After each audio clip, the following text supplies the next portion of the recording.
Capitol Hill के ऊपर जो सजाएं मिली है, और ये किस मुल्क में होता है? फारिग नहीं कर दिया, आपका पॉइंट आ गया, हालांकि वो मौजूद था मौके पे। बिल्कुल न्याय साहब, और ये किस मुल्क में होता है कि जो आपने बातें बताई है ना, मैं ब्रेक में भी सोचता रहा कि अगर 8 फरवरी को इलेक्शन हो जाए तब भी तबाही, और अगर इलेक्शन ना हो तब भी तबाही। मतलब ये समझ नहीं आया कुछ, ये तबाही हर दो सूरतों में करेगा, कोई मसला नहीं है। जी न्याय साहब, वो किस तरह एक्सप्लेन करें जरा इसको? मुझे कामरान मेरा ख्याल है कि तफसील क्या है, हर बंदे के अस पर है। इस इलेक्शन की इससे क्या बदकिस्मती है कि आज भी ये डिस्कस किया जा रहा है कि इलेक्शन होंगे या नहीं होंगे।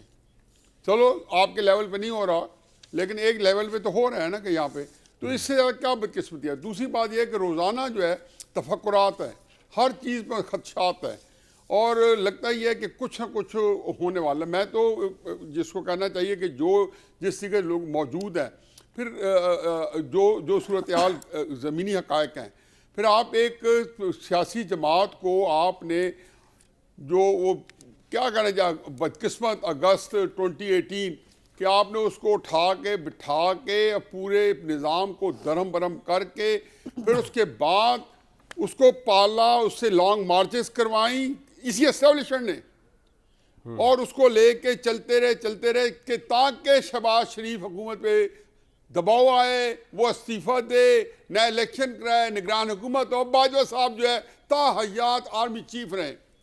उसके बाद आप ये तवक्को करते हैं कि आप भी बोएं गंदम और 4-6 महीने बाद जब फसल कटाई की तैयार हो तो एक्सपेक्ट करें कि जाओ क्यों नहीं हुआ।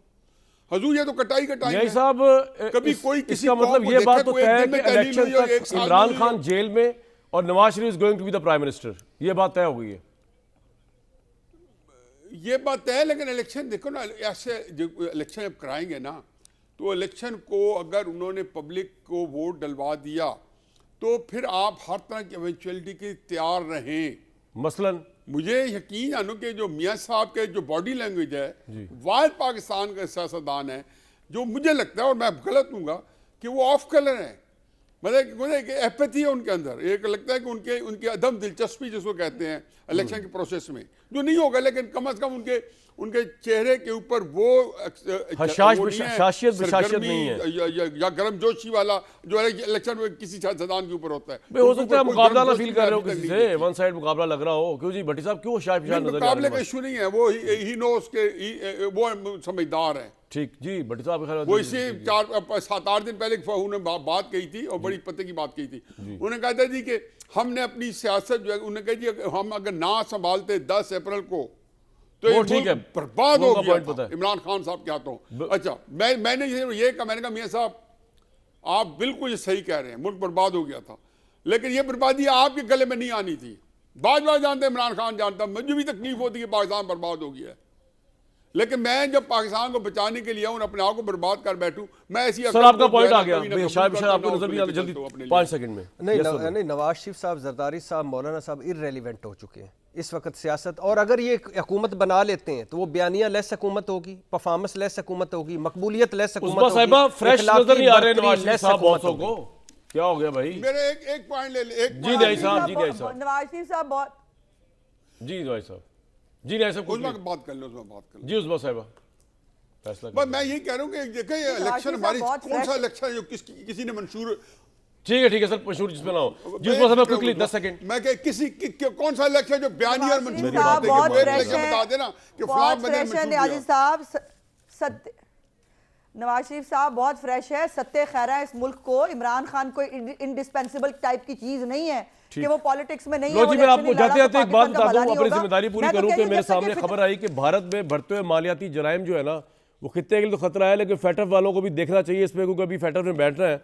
भारत जो मालियाती जराइम के लिए बास कवानीन तो बनाए हैं, लेकिन उन पर अमल दरामद टोटली नहीं हो रहा। मेरे सामने जो न्यूज़ पड़ी हुई है, भारत में इन्फोर्समेंट डायरेक्टोरेट के कानून नाफिज करने वाला इदारा, जिसे मनी लॉन्ड्रिंग गैर मुल्की ज़र मुबादला के कवानीन के खिलाफ वर्जियों की तहकीकात करने की जिम्मेदारी दी गई है। इसके इदारा शुमार के मुताबिक इस डायरेक्टरेट के जरिए सिर्फ 14 अफराद और इदारों को सजाएं सुनाई गई, जिनमें एक हाई प्रोफाइल केस भी है। गुज़िश्ता 14 साल के दौरान मनी लॉन्ड्रिंग के 2300 और गैर मुल्की करेंसी के खिलाफ वर्जी के तकरीबन 14,000 मुकदमा दर्ज किए गए। भारत के 41 बैंक भी दहशतगर्दी को माली ताउन फराहम करने बतौर मददगार साबित हुए। ये जरा यूरोप और फेटअप को देख लेना चाहिए। बेतहाशा बदनवानी बैंकिंग जराइम, मालियाती फ्रॉड की बड़ी मिसाल Nehru Modi PNP bank fraud 3600 crore, कारोबारी स्टॉक ब्रोकिंग लिमिटेड 250 करोड़, विजय मालियाती फ्रॉड कॉस्ट वगैरह केस वगैरह सब मौजूद हैं। इसकी इतने बड़े फ्रॉड की सूरत में फेटफ क्या करेगा? अक्टूबर 2021 में मार्शल और झारखंड में गैर मौजूद अफराद से 7 किलोग्राम और 400 किलोग्राम यूरेनियम भी बरामद किया गया था। बड़ी खतरनाक सूरत हाल है जी पूरे इस खत्ते के अंदर। और गुज़श्ता 2 दिहाइयों में भारतीय जौहरी तनसीबात से 200 किलोग्राम जायद जौहरी और ताबकार वह गायब हो गया। ले जी, नाअहलियत का मामला चल रहा है। आपको ताज्जुब होगा अगर नवाज शरीफ साहब अहल हो जाएंगे।